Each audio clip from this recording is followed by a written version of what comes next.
Hello, everybody, and welcome back to the Data Playbook. We're just about to wrap up Week 10 here, and all we have left is Monday Night Football with Philadelphia at Green Bay, so let's get right into it. Getting into our team data panels, you have Green Bay favored on the money line with a spread of 1.5 and a total line of 45.5. Here's your averages so they match up to the rankings as we go through them. Here we have Philadelphia with a pretty good scoring ranking, a not too bad allowed scoring ranking. Everything offensively is about average, about middle of the road. Tight ends aren't so good, but the allowed tight end rank is pretty good, so they're pretty good at stopping tight ends, which is interesting because their defense isn't that great here with their allowed passing rank and allowed rushing rank at 24 and 25, but the allowed tight end rank at 3, so that discrepancy in the passing rank with the tight end here is pretty crazy.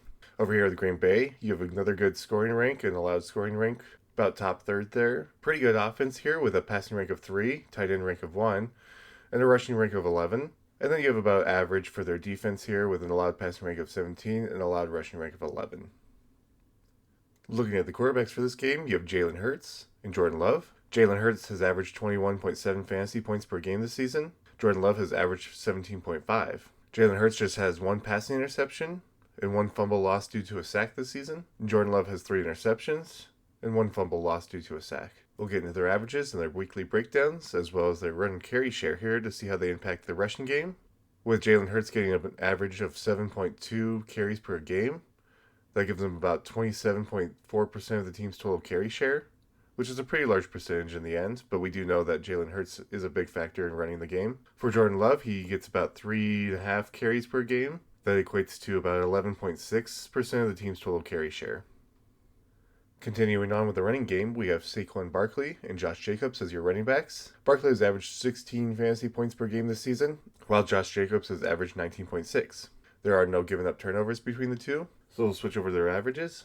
And then look at their carry share. So down here for the rushing carry share with Saquon Barkley, you get about 60% of the team's total carry share, which is the largest to be expected for a number one running back. With Green Bay, you have Josh Jacobs getting 63% of the team's total carry share, so just a little larger than Saquon. But you have Jordan Love rushing a little less, and then a little bit more split up between some of the backups here. For the number one wide receivers in this game, you have A.J. Brown and Romeo Doubs. A.J. Brown has achieved an average of 12.4 fantasy points per game this season, and Romeo Doubs averaging 13.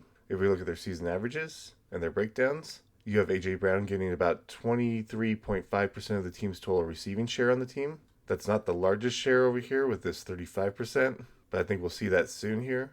Over here with Romeo Doubs, you get about 23%, 22.9% of the team's total receiving yards. That's also not quite the largest on the team, but it's much closer to this 25.3% of the largest on the team. Looking at the number 2 receivers, you have Devontae Smith and Matthew Golden, where Devontae Smith has averaged 14.3 fantasy points per game this season, and Matthew Golden averaging 6.7. Again, no turnovers between these two, so we'll go straight to the averages. And then looking at their receiving share, you get Devontae Smith with the largest portion at 35% of the team's total receiving yards. And over here with Matthew Golden, it's about 13.5%. I think we'll see that in tight ends if you want to look at that next in the next segment or go back, and I think it appears there just because it's popped out. It doesn't right now, but I think that's about 13.5% to 14%. And then wrapping up with tight ends, you have Dallas Goedert and Luke Musgrave because Tucker Kraft is now hurt. With Goddard, you average 14.4 fantasy points per game this season, and Luke Musgrave averages 2.9, almost 3. If we look at their season averages, as well as their breakdown, you get Dallas Goedert with a receiving share of 17.2% of the team's total receiving yards.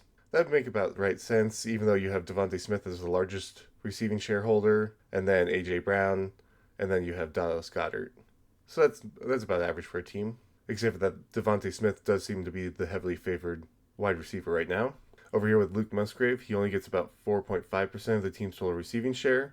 That's because Tucker Kraft really was the primary tight end, and he's been taken out, so he's actually this chunk right here of 25.3%, which is the largest share of the whole team. So that's going to be a really tough one for Green Bay since he's their number one receiver technically. So there you have all the individual data. It does seem like this could be a tough fought game. You have Green Bay with a tight end rank of 1, but Philly has an allowed tight end rank of 3, and with Tucker Kraft out, this will probably drop, and they may not be as effective with the tight ends with Luke Musgrave. However, Green Bay's still pretty good in the passing rank. They do have a bunch of targets still for Jordan Love, and you have a Philly team that's not very good at defending the pass, so that may still impact Philly quite a bit. Of course, it all comes down to whether or not Philly can actually stop them from scoring with this 15 allowed rank versus this 11 scoring rank and this 9 allowed scoring rank from Green Bay. Right now, the numbers would favor Green Bay with this better offense and technically better defense to about an average offense and a pretty bad defense. So we'll have to see how it turns out. So there you have the pregame review for Monday Night Football. I hope that you enjoyed and that you got something out of it. And if you did, leave a like and subscribe. Otherwise, leave a comment on what else you want to see in the future. But other than that, thank you so much for watching, and I'll see you for next week's games.